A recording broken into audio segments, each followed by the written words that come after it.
Bukod kay Blessed John Paul II, isa pang dating Santo Papa ang nakatakdang ideklarang santo. Siya po ay si Blessed John XXIII na nakilala sa pagiging bukas at makataong Santo Papa na nagsimula ng mga reforma sa simbahang Katolika at naging masugid na tagapagtaguyod ng kapayapaan.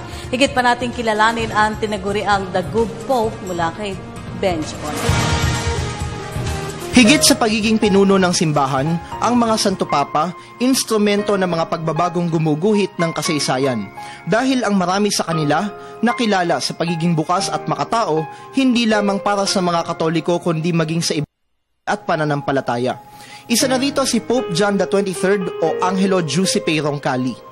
Isinilang noong Nobyembre 25, 1881, pang-apat si Angelo sa 13 magkakapatid mula sa mahirap na pamilya ng mga sharecroppers sa lalawigan ng Bergamo sa bansang Italia. Unang naordinahan si Roncalli bilang pari sa simbahan ng Santa Maria sa Roma. Ito ay nang matapos niya ang kanyang doctorate in theology noong 1904. Taong 1919, ang lingkod ng simbahan naging tagapagtanggol din ng kanyang bayan matapos siyang pumasok sa Royal Italian Army bilang sarhento at chaplain sa kasagsagan ng unang digmaang pandaigdig. Makalipas ang digmaan, bumalik sa pagkapari si Roncalli. Dito naglingkod siya sa loob ng 25 taon bilang kinatawan ng Vatican sa mga bansang France, Turkey at Bulgaria. Taong 1953, inordinahan ni Pope Pius XII si Roncalli bilang kardinal. 5 taon ang nakalipas, sa botong 38, nahalal si Roncalli na naging Pope John XXIII bilang simbahang Katoliko na humalili sa pumanaw na si Pope Pius XII. Bukas palad at makataong pinuno. Ganito mailalarawan si Pope John XXIII dahil sa kanyang madalas na pagbisita sa kanyang nasasakupan, ang Diocese ng Roma. Partikular na dito ang mga bilanggo kung saan sinabi niya sa kanila ang mga katagang, "You could not come to me, so I came to you." Bukod dito, palihim ring lumalabas ng Vatican at nag-iikot sa mga kalsada ng Roma ang Papa, dahilan upang bansagan siyang Johnny Walker.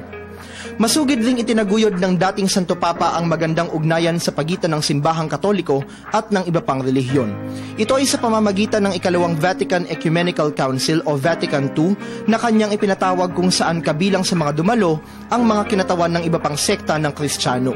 Dito binigyang diin ng Vatican II bilang reforma ang pagtuklas ng mga paraan ng pagpapalalim ng pananampalataya sa Diyos at hindi ang pagiging sunod-sunuran sa mga batas, doktrina at tradisyon na kalimitang paksa ng mga nakaraang konseho.